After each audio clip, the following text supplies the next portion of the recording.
হে হৃদয়, ভাঙনের পরে যে নীরবতা নেমে আসে তা যেন প্রান্তরের নিস্তব্ধ সন্ধ্যা, যেখানে বাতাসও কথা কহিতে ভয় পায়। যে প্রাণে প্রেমের অগ্নি জ্বলিয়াছে সেই প্রাণী ভগ্নাবশেষে নীরবতাকেও অগাধ গভীরতার রূপ দান করে।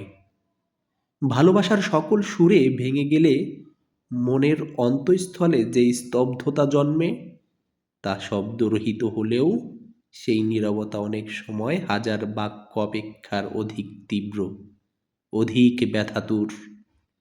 আমি আজ সেই নীরবতাকেই শুনি, যেখানে তোমার পদচিহ্ন নাই, তোমার কণ্ঠের স্নিগ্ধতা নাই, শুধু আছে ছায়ার মতো স্মৃতি এবং তারও অধিক নিজের সাথে নিজের লড়াই।